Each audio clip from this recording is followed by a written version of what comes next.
everyone, I am Smriti Sinha here and welcome back to our channel Science Zone. Today you follow, tomorrow we lead. और आप इस channel को नए हो तो नीचे दिए सब्सक्राइब बटन पे क्लिक कीजिए और बेल आइकन दबाना ना भूलें। यदि आपने हमारे पहले के कोई भी वीडियोस मिस किए हैं तो ऊपर दिए आई बटन पे क्लिक करके आप हमारे पहले वाले वीडियोस देख सकते हो। आपको हमारा टेलीग्राम ग्रुप मेंबर बनना है, आपको वहां पे सारे लेटेस्ट नोट्स और न्यूज मिलेंगे। तो उसके लिए आपको हमारे डिस्क्रिप्शन में एक लिंक दिया है, उस पर क्लिक करके हमारे टेलीग्राम ग्रुप के मेंबर बन सकते हो। और आज जो हम टॉपिक पढ़ने वाले हैं इस वीडियो में, वो टॉपिक है केमिकल काइनेटिक्स। ये टॉपिक नंबर 6 है from Maharashtra state board syllabus standard 12th। और इस टॉपिक को हम आज देखेंगे कि इस टॉपिक का एक्चुअली हम आंसर्स डिस्कस करेंगे उन क्वेश्चंस का जो एचएससी बोर्ड ने क्वेश्चन बैंक में रिलीज किया है। तो एचएससी बोर्ड ने कुछ क्वेश्चंस रिलीज किए हैं क्वेश्चन बैंक में, इस टॉपिक से रिलेटेड हम आज उन क्वेश्चंस को सॉल्व करेंगे, डिस्कस करेंगे। आज मैं इस वीडियो में आपके साथ लाइव बनी हुई हूं और आपको कोई भी डाउट है रिलेटेड टू केमिस्ट्री या बायोलॉजी, आप मुझे पूछ सकते हो कमेंट बॉक्स में, मैं आपको तुरंत जवाब दूंगी। कमेंट बॉक्स नहीं, लाइव चैट में। वीडियो के बाद भी ये वीडियो अवेलेबल रहेगा मेरे चैनल पे, उसके बाद भी आपको कोई डाउट रहेगा तो आप मुझे मेरे ईमेल आईडी पे या फिर कमेंट बॉक्स में कभी भी कोई भी डाउट पूछ सकते हो। इस टॉपिक से पहले भी ऑलरेडी हमने क्वेश्चन आंसर जो डिस्कशन है क्वेश्चन बैंक का ऑलरेडी 5 टॉपिक्स के लिए कर लिया है। यदि आपने उनमें से कोई भी वीडियो मिस किया है तो ऊपर दिए आई बटन पे क्लिक करके आप वो वीडियोस देख सकते हो। तो चलिए आज शुरू करते हैं इस टॉपिक के डिस्कशन से। तो पहला क्वेश्चन है multiple choice question for 1 mark. उसमें जो फर्स्ट एमसीक्यू है वो है अ first order reaction is 50% complete in 69.3 minutes, time required for 90% completion of same reaction. तो आपको क्या गिवन है कि 50% रिएक्शन कंप्लीट हो रहा है 69.3 मिनट में। 50% रिएक्शन कंप्लीट हो रहा है मतलब आपको दिया है टी हाफ। टी हाफ वो टाइम होता है जब आपका रिएक्शन 50% कंप्लीट होता है। तो टी हाफ आपको दिया हुआ है 69.3 मिनट, ठीक है। और उसके बाद आपको पूछा है 90% कंप्लीशन ऑफ रिएक्शन को कितना टाइम लगेगा। तो टी हाफ से पहले आपको निकालना होगा के। तो K is equal to 0.693 upon T half, ठीक है, which is equal to 0.693 divide by 69.3 which is equal to 0.01 per minute. तो आपको K निकल गया। अब K से आप निकाल सकते हो आपका T का वैल्यू। तो K is equal to 2.303 divide by T log to the base 10 initial concentration divide by final concentration.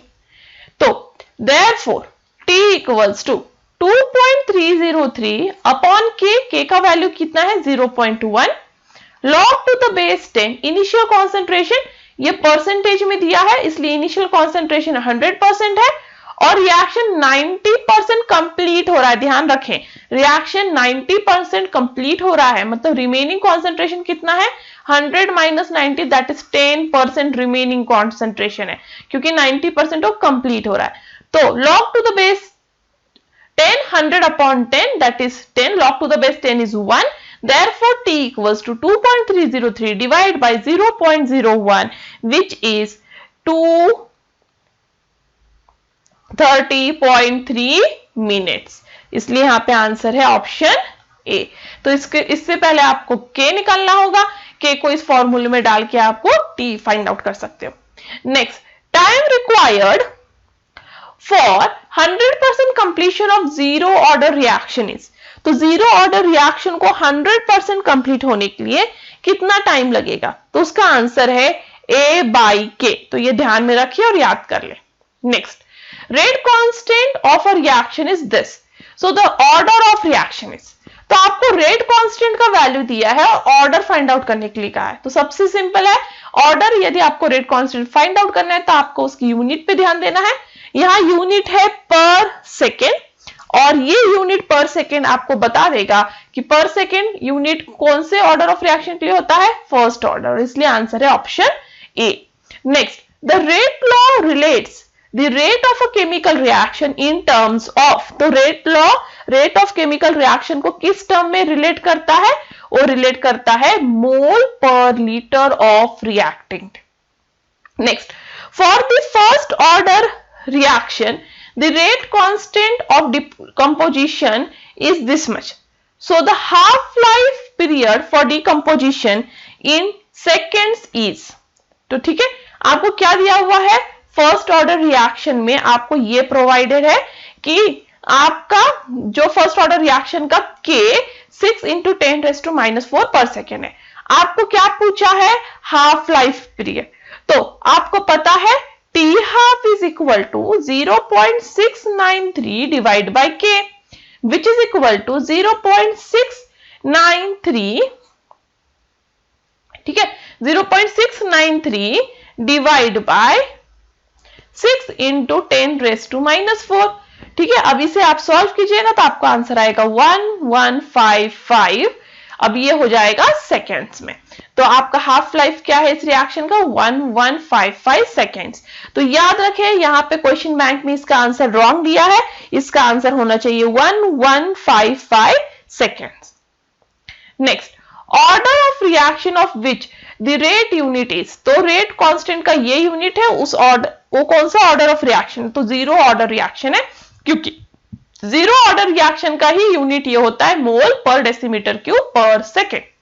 Next, the rate of catalysed reaction is larger than uncatalysed reaction as, क्यों होता है, क्योंकि energy of activation lower होता है, तो catalysed uncatalysed reaction का energy of activation इतना है, ये है, तो कैटालाइज्ड रिएक्शन का एनर्जी ऑफ एक्टिवेशन यहां पे होगा, तो एनर्जी ऑफ एक्टिवेशन लो हो जाता है जिसके वजह से रेट इंक्रीज हो जाता है। Next, which of the following is a unimolecular reaction, इनमें से कौन यूनिमॉलिक्यूलर रिएक्शन है, तो पहला यहाँ पे ये बाइमॉलिक्यूलर है क्योंकि दो मॉलिक्यूल्स है इन्वॉल्व, सेकेंड में एक ही मॉलिक्यूल इन्वॉल्व है, ऑब्वियसली ये यूनिमॉलिक्यूलर रिएक्शन है, दूसरा भी बाइमॉलिक्यूलर है और तीसरा भी बाइमॉलिक्यूलर है।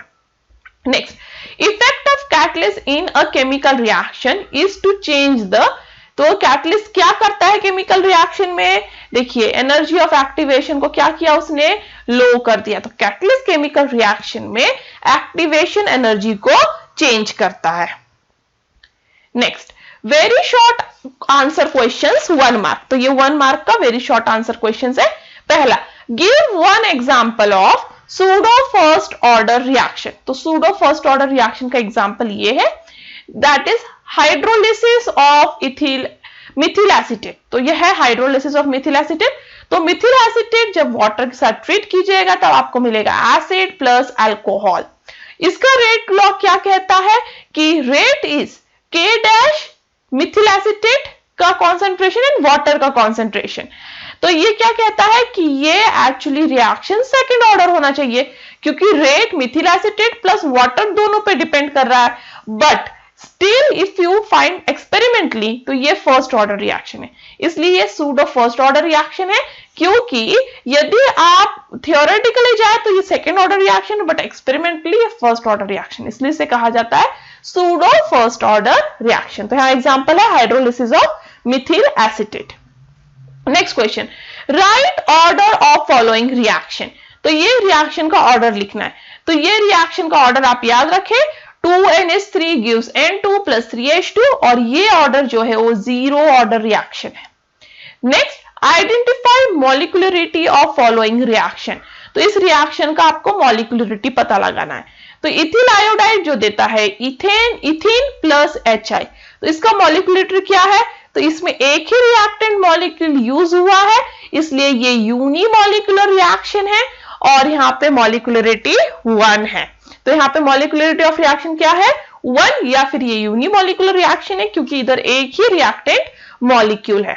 Next, rate constant for the reaction this is this much, find the order of reaction, तो आपको रेट कांस्टेंट दिया है, ये बाकी रिएक्शन पे ध्यान ना दे, जब आपको रेट कांस्टेंट दिया हो और आपको ऑर्डर ऑफ रिएक्शन पूछा जाए तो आप हमेशा यूनिट्स पे ध्यान दें, तो यह यूनिट है पर सेकेंड, तो पर सेकेंड यूनिट सिर्फ फर्स्ट ऑर्डर रिएक्शन का होता है, इसलिए given reaction first order reaction है।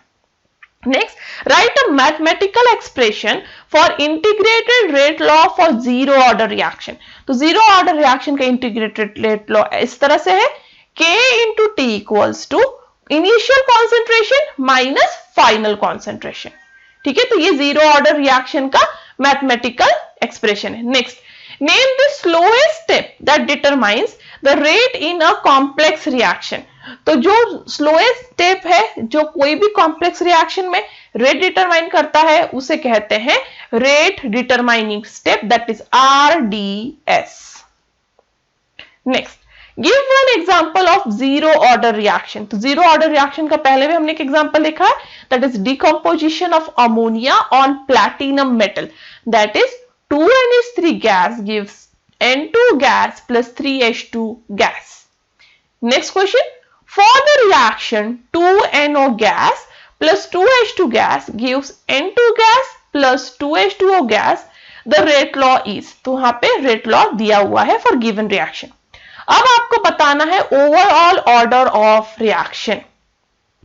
तो rate law के हिसाब से जो exponent of NO है वो है 2, देखो rate law क्या बोल रहा है, exponent of NO is 2, exponent of H2 is 1, correct? Hence order of reaction is 2 plus 1। फिर order of reaction क्या है, 2 plus 1। तो ये reaction second order है with respect of NO, first order है with respect to H2, ठीक है, with respect to NO क्या है, second order, with respect to H2 क्या है, first order, but overall order of reaction है 2 plus 1, that is third order। तो overall reaction क्या है, थर्ड ऑर्डर रिएक्शन। तो इसका आंसर है थर्ड ऑर्डर रिएक्शन। तो आपको क्या करना है, जो भी रेट लॉ में एक्सपोनेंट्स दिए होंगे ये रेज टू, इन्हें आपको आपस में ऐड करना है, वही ऑर्डर ऑफ रिएक्शन होता है। Next, right short answer questions type 1 2 marks. पहला, what is the half life of first order reaction if time required to decrease concentration of reactant from 0.8 mole to 0.2 mole in 12 hours। तो आपके पास given क्या क्या है, आपके पास given है initial concentration that is 0.8, आपके पास given है final concentration that is 0.2, correct, ये 0.8 मोल 0.2 मोल, आपके पास टाइम गिवन है 12 आवर्स, और आपको पूछा क्या है, half life of first order reaction. तो हाफ लाइफ पता लगाने के लिए आपको K पता होना चाहिए, K तो गिवन है नहीं, तो पहले हमको K पता लगाना है। तो K is equal to 2.303 divide by T log to the base 10 initial concentration divide by final concentration, correct. फिर ये हो गया 2.303, T क्या है 12 hours, log to the base 10 initial concentration कितना है 0.8, फाइनल कॉन्सेंट्रेशन है 0.2, which is equal to 2.303 12 into log 4, log 4 is 0.602, इसको आप सॉल्व कीजिएगा तो आंसर आएगा 0.1155 पर आवर। तो K आ गया आपका 0.1155 पर आवर, बट आपको पता लगाना है T हाफ, तो T half is equal to 0.693 upon K, which is equal to 0.693 upon 0.1155, which is equal to 6 hours। तो आपका T हाफ कितना है 6 hours। Next, distinguish between order of reaction and molecularity. तो चलो डिस्टिंग्विश करते हैं। पहला, order, it is an experimentally determined value, ठीक है। Molecularity, it is a theoretical entity.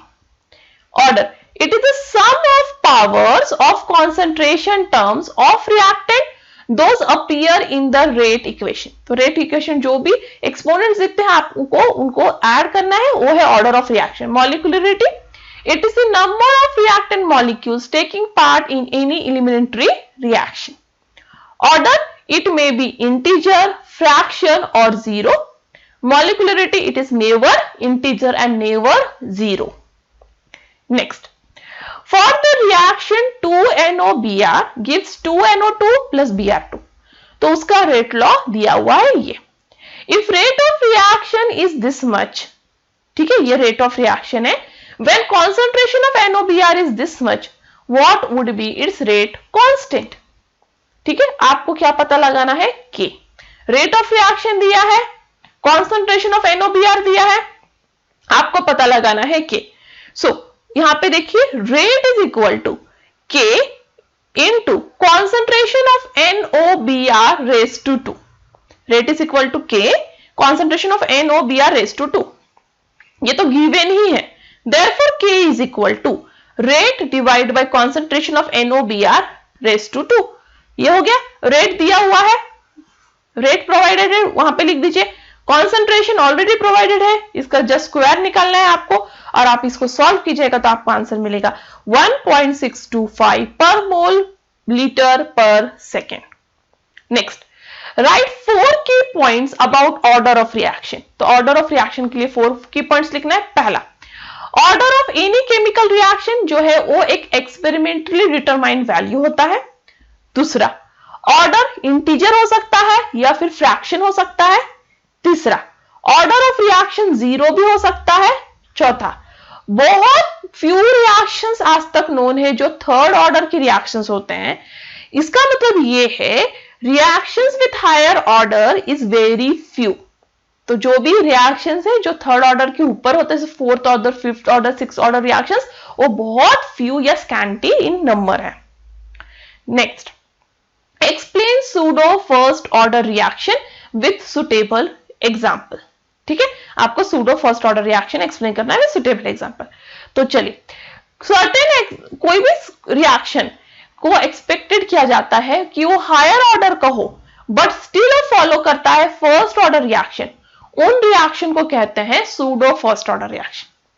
ठीक है, एक्सपेक्टेड क्या था थ्योरेटिकली कि मेरा गिवन रिएक्शन हायर ऑर्डर का रिएक्शन है, बट जब मैं थ्योरेटिकली ये एक्सपेक्टेड था, पर मैं एक्सपेरिमेंट कर रही हूं तो मुझे पता चल रहा है कि वो फर्स्ट ऑर्डर रिएक्शन, तो एक्सपेक्टेशन से अलग है, इसलिए उसे कहते हैं सूडो फर्स्ट ऑर्डर, मतलब assume to be first order.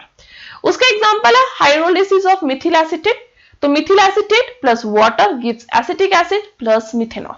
तो यहां rate is equal to K dash concentration of methyl acetate into concentration of water. तो एक्सपेक्टेड क्या है, ये रिएक्शन सेकेंड ऑर्डर होना चाहिए, बट ये रिएक्शन निकला फर्स्ट ऑर्डर, इसलिए इसे सूडो फर्स्ट ऑर्डर रिएक्शन कहते हैं. ये रिएक्शन में ऐसा क्यों है, क्योंकि इस रिएक्शन में रिएक्शन सिर्फ और सिर्फ मिथिल एसिटेट पे डिपेंड करता है, ना कि वाटर पे, क्योंकि वाटर बहुत लार्ज अमाउंट में प्रेजेंट है, इसलिए उसके कॉन्सेंट्रेशन में कोई भी चेंज हो, उसकी इनिशियल कॉन्सेंट्रेशन में कोई भी चेंज आए तो उतना कोई ज्यादा फर्क नहीं पड़ता, उसका कॉन्सेंट्रेशन स्टिल रिमेन्स कांस्टेंट. इसलिए वाटर का कॉन्सेंट्रेशन हमेशा कांस्टेंट है, इसलिए K डबल डैश. तो रेट लॉ क्या हो जाता है, rate equals to K dash into concentration of methyl acetate into K double dash. तो K dash into K double dash is K, इसलिए rate is now only and only dependent on one component, इसलिए ये हो गया first order reaction. तो assume theoretically ये था, but practically ये है, इसलिए इसे कहते हैं pseudo first order reaction. Next, define order of reaction with suitable example. तो ऑर्डर ऑफ रिएक्शन का डेफिनेशन ये है. So overall order of reaction of chemical reaction is actually sum of powers of concentration terms in rate law. तो overall order of reaction क्या होता है, वो सम होता है of power of concentration present in rate law. अब एक example के साथ एक्सप्लेन करना है. तो A of A plus B of B gives C of C plus D of D.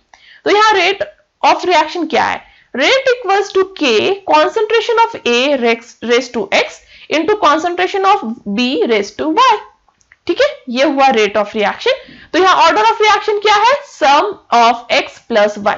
तो रेट ऑफ रिएक्शन क्या होता है, rate of reaction is the sum of power of concentration, that is sum of X plus Y is your order of reaction. अब इसका example देना है. तो 2H2 gives 2H2O plus O2. अब experimentally rate is equal to K concentration of H2O2. तो यहाँ H2O2 है race to 1, कुछ नहीं दिया मतलब 1, इसलिए हुआ फर्स्ट ऑर्डर रिएक्शन. दूसरा रिएक्शन देखिए, H2 plus I2 gives 2HI. तो रेट क्या है, K into concentration of H2 into concentration of I2। तो H2 और I2 दोनों रेस टू 1 1 है, इसलिए 1 + 1 इज इक्वल टू 2, इसलिए ये हुआ second order reaction. Next, explain with the help of potential diagram, energy diagram, that the catalyst increases the rate of reaction। तो एक पोटेंशियल एनर्जी डायग्राम से आपको एक्सप्लेन करना है कि catalyst rate of reaction increase करता है। तो rate of reaction without catalyst कितना होता है? अनकैटलाइज्ड रिएक्शन ये है। तो rate of reaction without catalyst, तो इसे कहेंगे हम अनकैटलाइज्ड रिएक्शन। तो ये है activation energy of uncatalysed reaction और ये है rate of reaction with catalyst. तो ये है rate of reaction which is catalysed. तो कैटलिस्ट क्या होता है? वो कैटलिस्ट एक ऐसा सब्सटेंस है जो ऐड किया जाता है रिएक्शन में, जो इंक्रीज करता है रेट ऑफ रिएक्शन, बट खुद रिएक्शन में पार्टिसिपेट नहीं करता, मतलब खुद रिएक्शन में कंज्यूम नहीं होता। तो कैटलिस्ट क्या करता है? कैटलिस्ट एक्चुअली आपको लोअर एक्टिवेशन एनर्जी प्रोवाइड करता है, जिससे आपका रिएक्शन को कम एनर्जी और कम टाइम लगे, और इसलिए आपका रिएक्शन का रेट इंक्रीज हो जाता है। तो पोटेंशियल एनर्जी डायग्राम यहां पे कंपेयर कर रहा है potential energy barrier of catalysed reaction, ये catalysed reaction over uncatalysed reaction.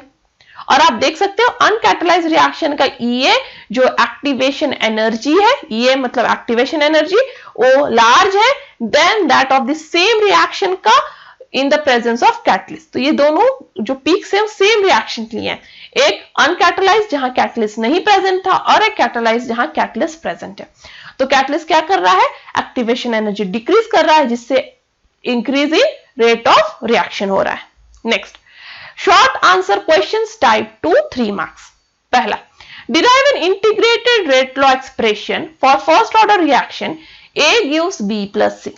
So differential rate law क्या कहता है?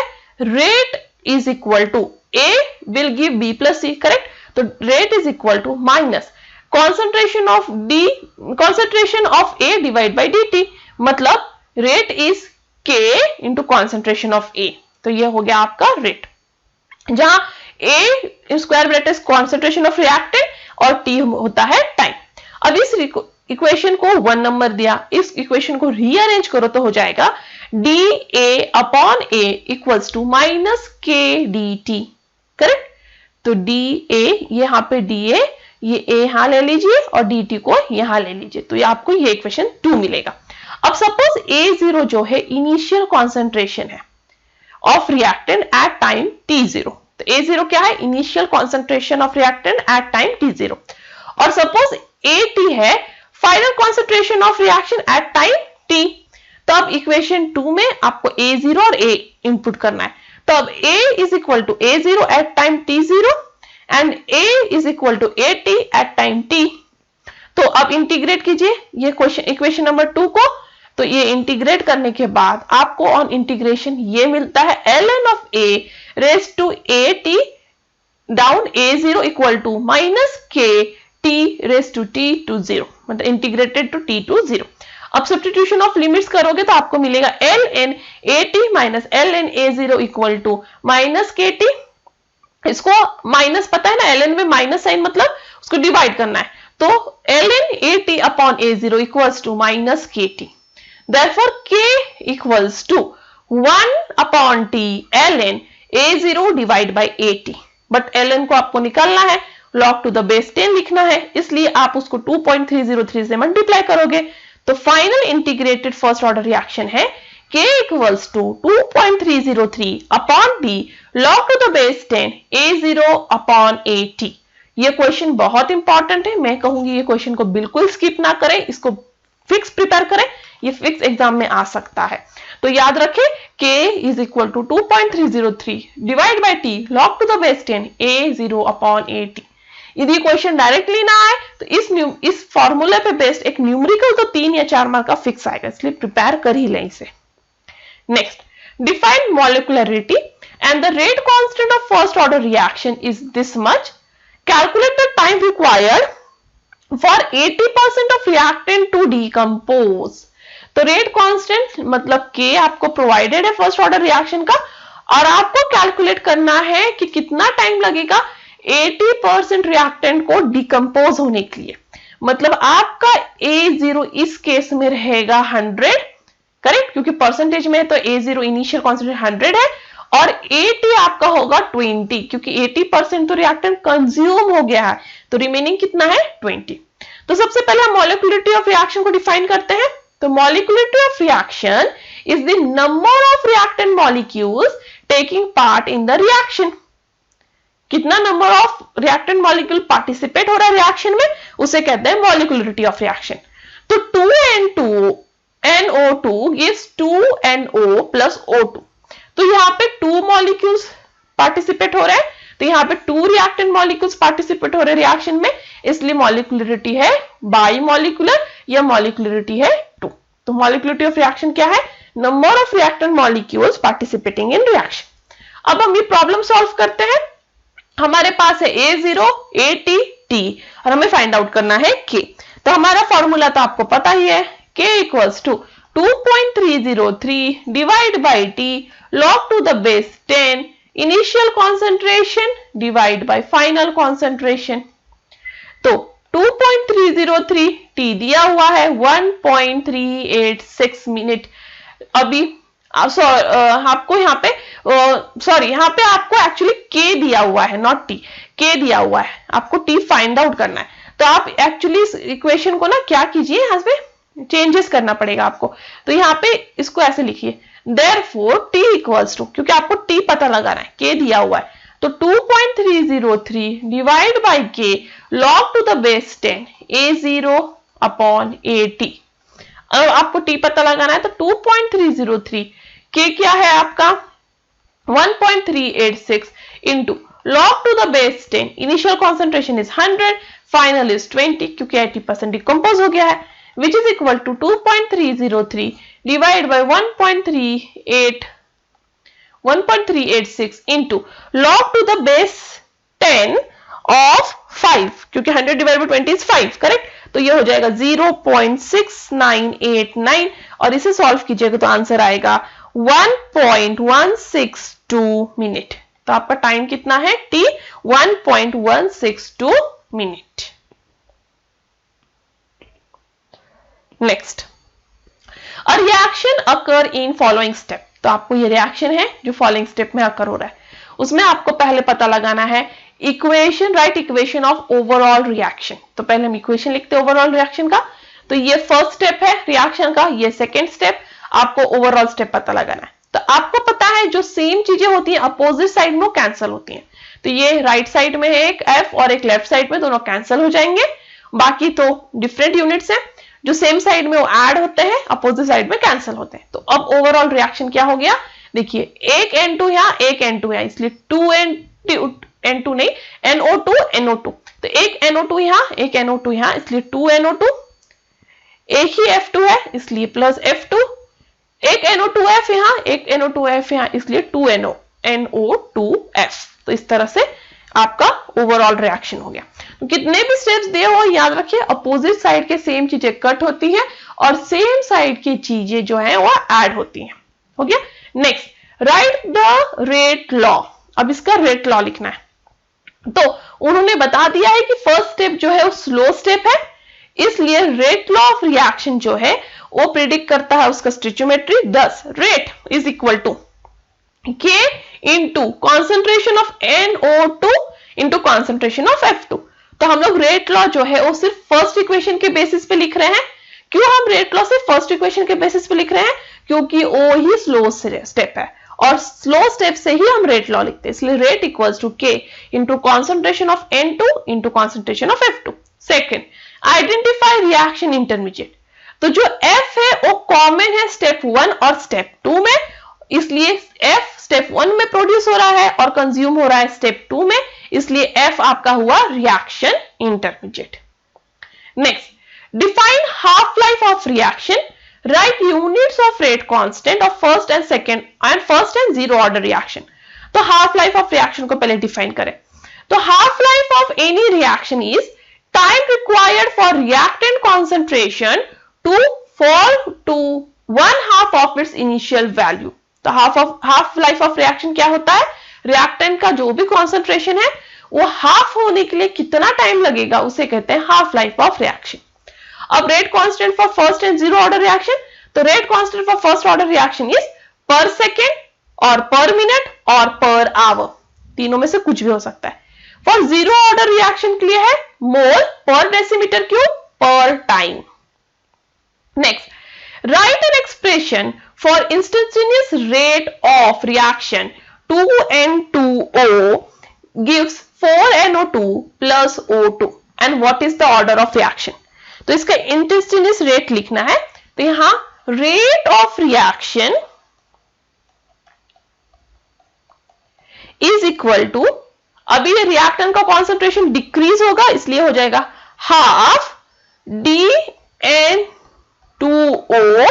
Upon dt। करेक्ट, रिएक्टेंट का कॉन्सेंट्रेशन जो है वो डिक्रीज हो रहा है इसलिए माइनस साइन है।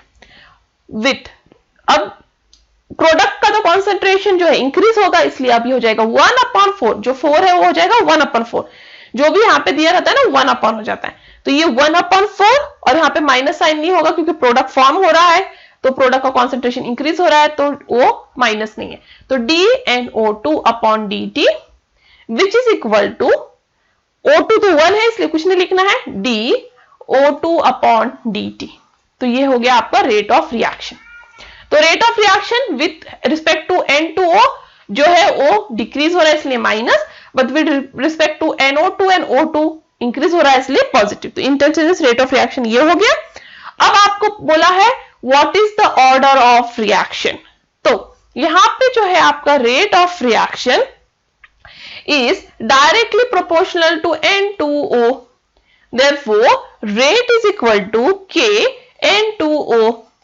तो यहां रेस टू क्या है 1, इसलिए ऑर्डर ऑफ रिएक्शन क्या होगा फर्स्ट ऑर्डर, क्योंकि order of reaction is sum of the exponential, तो ये यहां पे 1 है इसलिए फर्स्ट ऑर्डर रिएक्शन, तो ये फर्स्ट ऑर्डर रिएक्शन है। ठीक है, next, why is molecularity applicable for only elementary reactions whereas order of reaction is applicable to elementary and complex reaction, explain with suitable example। तो जो देखिए यहाँ पे क्या कहा है उन्होंने कि जो ऑर्डर ऑफ रिएक्शन होता है वो सिंपल रिएक्शन और कॉम्प्लेक्स रिएक्शन दोनों में अप्लाई होता है, बट जो मॉलिक्यूलरिटी ऑफ रिएक्शन है वो सिर्फ सिंपल रिएक्शन में अप्लाई होता है, कॉम्प्लेक्स रिएक्शन में अप्लाई नहीं होता मॉलिक्यूलरिटी। ऐसा क्यों वो एक्सप्लेन करना है। तो जो एलिमेंट्री रिएक्शंस होते हैं वो एक्चुअली सिंगल स्टेप में होते हैं, मतलब सिंपल रिएक्शन होते हैं, बट जो कॉम्प्लेक्स रिएक्शन होते हैं वो बहुत सारे स्टेप्स में होते हैं। और जो मल्टीपल स्टेप रिएक्शन है मतलब कॉम्प्लेक्स रिएक्शन, उसमें हर एक स्टेप में डिफरेंट मॉलिक्यूलरिटी होता है और हम लोग ओवरऑल रिएक्शन का मॉलिक्यूलरिटी फाइंड आउट करने के लिए हर एक स्टेप का मॉलिक्यूलरिटी ऐड नहीं कर सकते, और इसलिए कॉम्प्लेक्स रिएक्शन में मॉलिक्यूलरिटी नहीं होता, क्योंकि कॉम्प्लेक्स रिएक्शन बहुत सारे स्टेप्स में होते हैं, हर स्टेप का अपना मॉलिक्यूलरिटी है, उसको ऐड नहीं कर सकते, इसलिए कॉम्प्लेक्स रिएक्शन को मॉलिक्यूलरिटी नहीं होता। ठीक है, बट कॉम्प्लेक्स रिएक्शन में जो ऑर्डर ऑफ रिएक्शन है वो सिर्फ स्लोएस्ट स्टेप बताता है। कॉम्प्लेक्स रिएक्शन में हम ऑर्डर ऑफ रिएक्शन कैसे पता लगाते हैं, स्लोएस्ट स्टेप ऑफ रिएक्शन से, और उसे हम कहते हैं रेट डिटरमाइनिंग स्टेप। और रेट डिटरमाइनिंग स्टेप जो है वो ऑर्डर ऑफ इंटायर रिएक्शन बता सकता है, इसलिए जो मॉलिक्यूलरिटी है वो सिर्फ और सिर्फ एलिमेंट्री रिएक्शन का होता है, बट ऑर्डर जो है वो एलिमेंट्री और कॉम्प्लेक्स दोनों रिएक्शन का होता है, क्योंकि मॉलिक्यूलरिटी हम लोग कॉम्प्लेक्स रिएक्शन में ऐड नहीं कर सकते, पर ऑर्डर हम लोग जो रेट डिटरमाइनिंग स्टेप जो स्लो स्टेप है उससे पता लगा सकते हैं। नेक्स्ट, द रिएक्शन, उसका एग्जाम्पल भी देना है क्योंकि उन्होंने बोला एक्सप्लेन विथ सुटेबल एग्जाम्पल, तो अब यहां एग्जाम्पल देखिए। The reaction takes place in 2 steps. ठीक है, तो पहला स्टेप है NO2Cl gives NO2 plus Cl, दूसरा स्टेप है NO2Cl plus Cl gives NO2 plus Cl2। तो यहां पे हम मॉलिक्यूलरिटी रिएक्शन का नहीं पता लगा सकते क्योंकि ये स्टेप का मॉलिक्यूलरिटी डिफरेंट है, ये स्टेप का मॉलिक्यूलरिटी डिफरेंट है, और दोनों स्टेप का मॉलिक्यूलरिटी ऐड नहीं हो सकता, इसलिए नो मॉलिक्यूलरिटी। तो ये कॉम्प्लेक्स रिएक्शन है जो 2 स्टेप में हो रहा है, जिसका हम मॉलिक्यूलरिटी नहीं पता लगा सकते। भले हमारे पास ओवरऑल रिएक्शन है बट हम मॉलिक्यूलरिटी नहीं पता लगा सकते, बट हम रेट पता लगा सकते हैं, क्योंकि रेट ऑफ रिएक्शन जो है वो डिपेंड करता है स्लोएस्ट स्टेप पे। तो जो फर्स्ट स्टेप है वो स्लो स्टेप है और वो पता लगाएगा हमारा जो है रेट ऑफ रिएक्शन। इसलिए जो स्लोएस्ट स्टेप है वो हमारा रेट ऑफ रिएक्शन या ऑर्डर ऑफ रिएक्शन पता लगा सकता है। तो रेट लॉ के हिसाब से रेट इज इक्वल टू के कॉन्सेंट्रेशन ऑफ NO2Cl, क्योंकि फर्स्ट ऑर्डर ये स्लो स्टेप है, वही हमारा रेट ऑफ रिएक्शन बताने वाला है, तो वो हमारा डिपेंड कर रहा है NO2Cl के कॉन्सेंट्रेशन पे, इसलिए हमारा रिएक्शन क्या हुआ, फर्स्ट ऑर्डर रिएक्शन, क्योंकि रेस टू 1 है तो ये overall first order reaction, but यहां मॉलिक्यूलरिटी नहीं पता लगा सकते। Next, for a zero order reaction molecularity can never be equal to 0, explain. तो जीरो ऑर्डर रिएक्शन तो होता है जिसका ऑर्डर 0 है, पर मॉलिक्यूलरिटी 0 कभी नहीं हो सकता, क्योंकि कोई भी एलिमेंट्री रिएक्शन का नंबर ऑफ रिएक्टेंट मॉलिक्यूल कभी 0 नहीं होता है। और मॉलिक्यूलरिटी क्या होता है, मॉलिक्यूलरिटी होता है number of reacting molecules taking part in reaction. तो जितना number of reactant molecule reaction में पार्टिसिपेट होता है उसे मॉलिक्यूलरिटी कहते हैं। और कोई भी रिएक्शन का मॉलिक्यूलरिटी या रिएक्टेंट जो पार्टिसिपेट हो रहा है 0 नहीं सकता। यदि कोई रिएक्टेंट ही पार्टिसिपेट नहीं होगा तो रिएक्शन ही नहीं होगा, तो ऑर्डर की बात ही और मॉलिक्यूलरिटी की बात ही कहां से आई। इसलिए जीरो ऑर्डर रिएक्शन का मॉलिक्यूलरिटी कभी 0 या फ्रैक्शनल नंबर नहीं होता, क्योंकि रिएक्टेंट मॉलिक्यूल्स कभी 0 नहीं होते और मॉलिक्यूलरिटी होता ही है number of reactant molecule taking part. तो example of zero order reaction है 2 डिकम्पोजिशन ऑफ अमोनिया, जो हम स्टार्टिंग से देख रहे हैं, 2NH3 गिव्स N2 + 3H2। तो यहां देखिए मॉलिक्यूलरिटी ऑफ रिएक्शन एक्चुअली 2 है, क्योंकि 2 अमोनिया के मॉलिक्यूल्स रिएक्ट हो रहे, तो molecularity of molecule is 2, it is bimolecular reaction. तो even though it is a zero order reaction but molecularity is still 2 and it is a bimolecular reaction. Next, for the reaction 2A plus B gives C. So rate of disappearance of A is 0.076 mole per second. तो आपको इस basis पे 3 question को answer करना है। सबसे पहली बात यहां ध्यान रखें, यहां ध्यान से देखें, ये क्वेश्चन जो है वो गलत है। यदि आप इस इक्वेशन को ऐसे के ऐसे लेके सॉल्व करोगे तो आपको answer for the A that is rate of formation of C जो गिवन आंसर है उससे मैच नहीं होगा। तो आपको इस इक्वेशन में एक चेंज करना है, यहां पे आपको 2C करना है। तो याद रखें ये चेंजेस है, ये करेक्शन है, क्योंकि क्वेश्चन बैंक में बहुत सारे करेक्शंस है। तो ये क्वेश्चन बैंक में ये करेक्शन है कि 2A plus B gives 2C। यदि आप सिर्फ C लेके सॉल्व करोगे तो आपका क्वेश्चन बैंक में जो आंसर दिया है फॉर A पार्ट वो आंसर मैच नहीं करेगा। यदि आपको A पार्ट का आंसर मैच करवाना है तो ये इक्वेशन को कंसीडर कीजिए, ना कि गिवन को 2A plus B gives 2C। ठीक है, अब इसके बाद इसे सॉल्व कीजिए। तो अब आपको पता है rate of reaction is equal to minus half dA by dt which is equal to minus dB by dt, क्योंकि दोनों रिएक्टेंट है, डिक्रीज हो रहा है कॉन्सेंट्रेशन इसलिए माइनस साइन, और प्रोडक्ट का है प्लस साइन, तो हो जाएगा हाफ dC by dt। और ये हाफ कहां से आया, क्योंकि मैंने कंसीडर किया है 2C। ठीक है, अब सबसे पहला है rate of formation of C पता लगाना है। तो सबसे A पार्ट है rate of formation of C। तो rate of formation of C क्या है, dC by dt, ये है rate of formation of C। But half dC by dt is equal to minus half dA by dt। Correct, half of cancel हो जाएगा, minus dA by dt दिया हुआ है आपको 0.076 मोल पर सेकेंड, ये already given है, इसलिए rate of formation of dC by dt भी क्या हो गया 0.076 मोल पर सेकेंड। ठीक है, क्योंकि आपको ऑलरेडी गिवन है formation of dA by dt का वैल्यू 0.076 पर सेकेंड, तो ये एक्चुअली क्या वैल्यू है dA by dt। तो ये वैल्यू ऑलरेडी आपके पास गिवन है, तो इस वैल्यू के बेसिस पे अब dc upon dt is 0.076 mole per second. अब rate of consumption of B पता लगाना है, तो B, तो rate of consumption of B is equal to, ठीक है, minus dB by dt is equal to minus half dA by dt, ये equation के बेसिस पे, करेक्ट।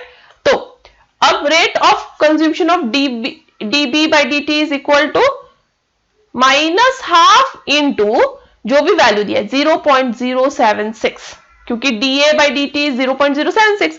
अब इसे सॉल्व कीजिए, आंसर आएगा 0.038 मोल पर सेकेंड। तो हो गया rate of consumption of BB। अब ओवरऑल रेट ऑफ रिएक्शन, तो ओवरऑल रेट ऑफ रिएक्शन जो है, ओवरऑल रेट ऑफ रिएक्शन जो है वो D minus dB by dt को इक्वल है, ठीक है।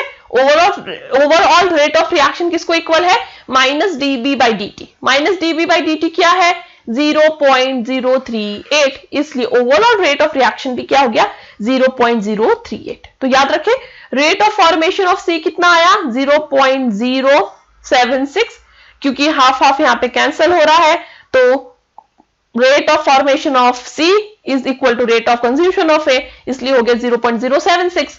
फिर rate of consumption of B कितना है, 0.038, क्योंकि rate of formation of B is equal to half of rate of consumption of A, ठीक है। Next, what is the rate of overall reaction, वो हो गया 0.038, क्योंकि rate of reaction is equal to, मैंने ये दोनों टर्म्स को क्यों नहीं कंसीडर किया रेट ऑफ रिएक्शन में, A और C को, क्योंकि यहाँ पे वापस हाफ से मुझे मल्टीप्लाई करना, डिवाइड करना पड़ेगा, उतना झंझट से अच्छा रेट ऑफ रिएक्शन जो है वो डायरेक्ट कंज्यूमशन ऑफ B पे है। कंज्यूमशन ऑफ B 0.038 है, इसलिए रेट ऑफ रिएक्शन भी 0.038 है। Next, long answer question 4 mark. पहला, in a first order reaction A to B 60% of given sample compound decomposes at 45 minutes. So what is the half life of reaction? तो आपको दिया हुआ है 60% of compound decompose हो रहा है, तो इनिशियल कॉन्सेंट्रेशन कितना है, 100, फाइनल कॉन्सेंट्रेशन है ऑब्वियसली आपका 40, क्योंकि 60% डिकम्पोज हो रहा है, तो बच कितना रहा है 40, क्योंकि 100 माइनस 60 इज 40, और टाइम दिया हुआ है आपको 45 मिनट्स, और आपको पूछा है हाफ लाइफ, टी हाफ पूछा है। तो टी हाफ पता लगाने के लिए आपको क्या पता लगाना है, पहले के, तो K equals to 2.303 log to the base 10 concentration, initial concentration divide by final concentration.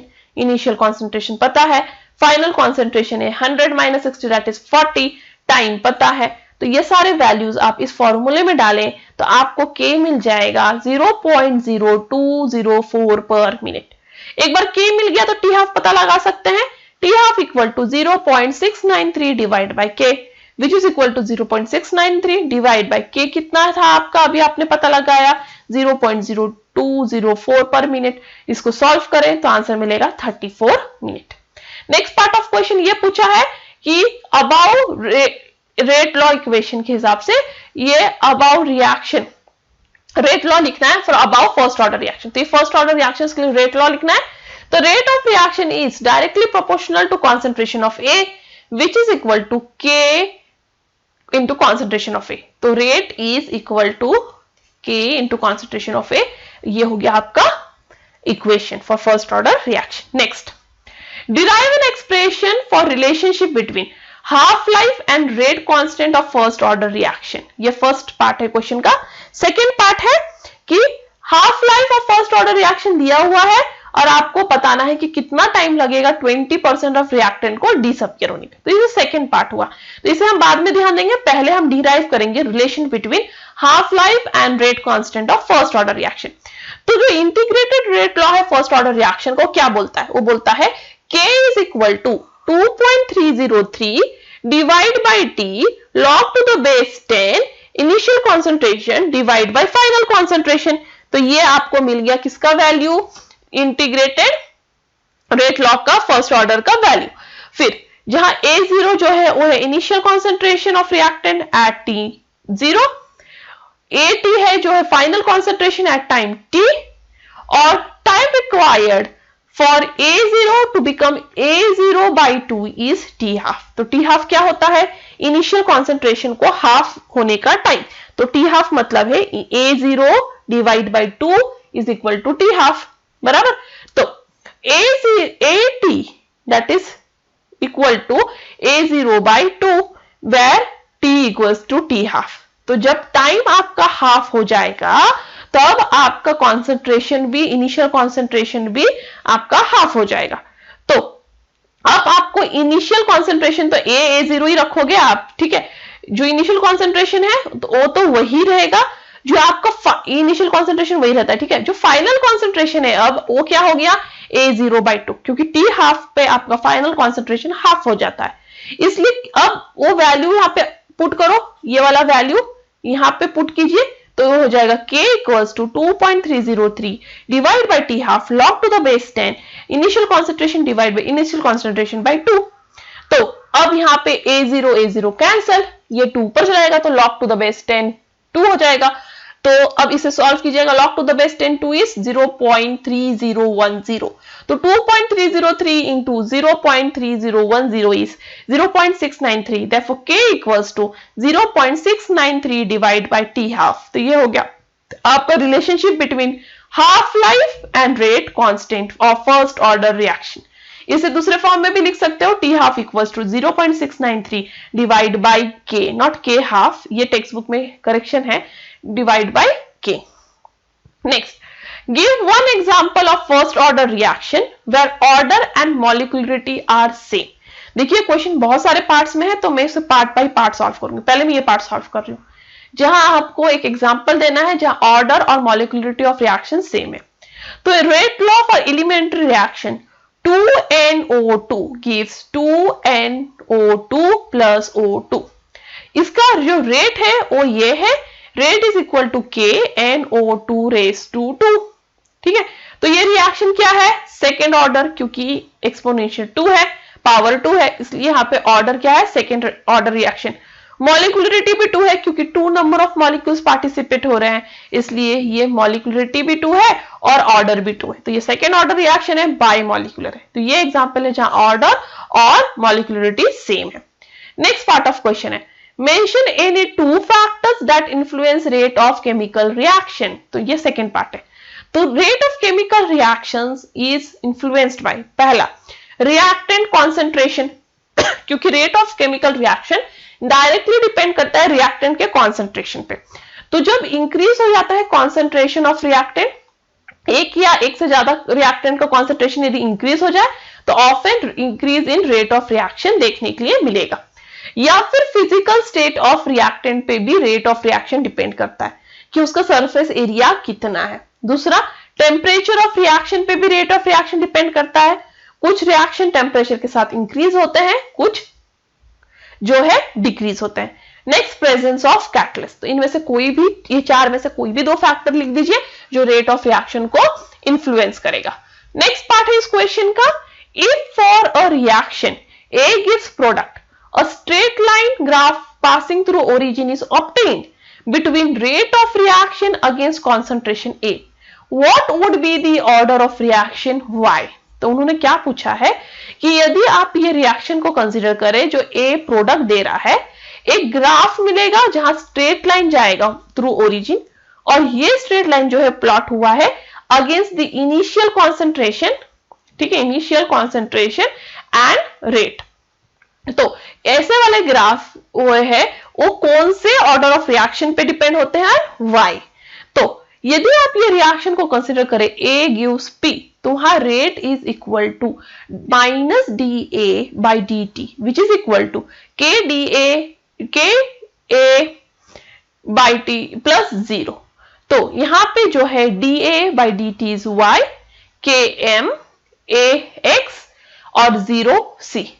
तो ये इक्वेशन फॉर्म हो रहा है y equals to mx plus c, ठीक है। यदि आप इसको प्लॉट करेंगे AT that is initial concentration by T, तो आपको एक स्ट्रेट लाइन मिलेगा जो ओरिजिन से पास होगा और ये स्ट्रेट लाइन का स्लोप जो मिलेगा वो आपको बता देगा K of reaction.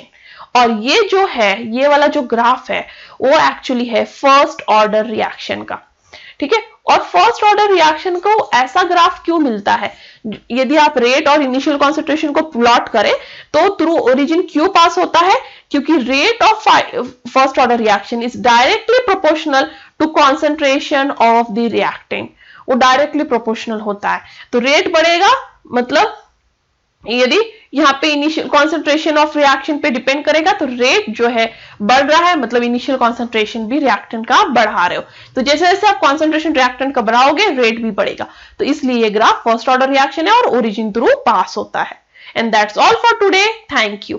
If you have any doubt, any comment, any suggestion, you are free to do that on askyourdoubt04@gmail.com, even in the comment box।